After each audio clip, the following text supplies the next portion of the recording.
নমস্কার, welcome to happy new year 2025। প্রিয় বন্ধুবান্ধবীদের জানাই আন্তরিক ভালোবাসা। একই সঙ্গে গুরুজনদের জানাই সশ্রদ্ধ প্রণাম। জানি না নতুন বছর বিশ্ববাসীর কাছে কি বার্তা নিয়ে হাজির হতে চলেছে। আমরা প্রত্যক্ষ করছি দিকে দিকে হিংসা, বিদ্বেষ, দ্বন্দ্ব, খুন, নারী নির্যাতন আর সাম্প্রদায়িকতার বিষে মানবজাতি যেন ধ্বংসের পথে। কিন্তু আমাদের সৌভাগ্য, আমাদের দেশ ভারতবর্ষ প্রতিনিয়ত শান্তি, মৈত্রী, সমৃদ্ধি ও সংহতির বাণী বিশ্ববাসীর দরবারে পাঠিয়ে চলেছে। আজ থেকে 111 বছর পূর্বে 1913 খ্রিস্টাব্দে বাংলার কবি, ভারতবর্ষের কবি তথা বিশ্বকবি রবীন্দ্রনাথ ঠাকুর তার গীতাঞ্জলি কাব্যগ্রন্থটি ইংরেজিতে অনুবাদ করে সংস অফারিংসের পরিচয়ে ঈশ্বরকে পিতা সম্বোধন করে প্রার্থনার মাধ্যমে ঠিক এই বার্তায় বিশ্বের দরবারে প্রতিষ্ঠিত করেছিলেন এবং সাহিত্যের নোবেল পুরস্কারে ভূষিত হন। আজ আমি কবিগুরুর প্রতি শ্রদ্ধা জানিয়ে গীতাঞ্জলি কাব্যগ্রন্থের নৈবেদ্য নামক কাব্যস্থিত প্রার্থনা নামক কবিতাটির প্রথম ছত্রটি আবৃত্তি করে শোনাব।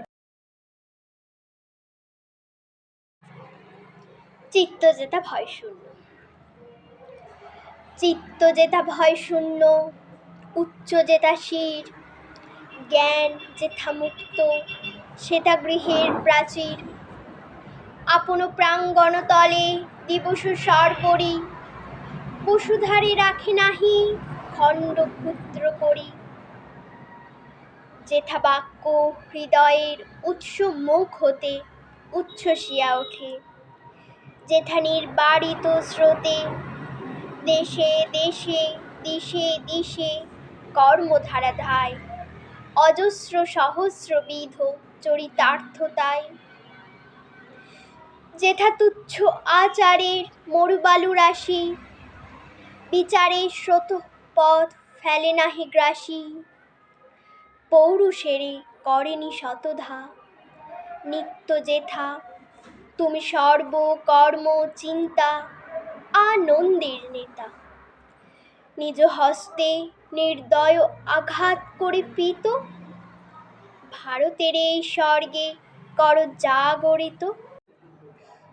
Now I am reciting this song offering that speak about the harmonic peace and fusion of all nations, and that theme has deep international significance. Where the mind is without fear. Where the mind is without fear, and the head is held high. Where knowledge is free.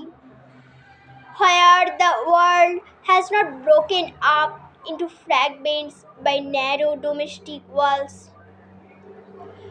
Where words come out from the depth of truth. Where tireless striving stretches its arms toward perfection. Where the clear stream of reason has not lost its way unto the dreary desert sand of dead habit. Where the mind is led forward by thee unto ever widening thought and action, unto that heaven of freedom, my Father, let my country ayo. Thank you.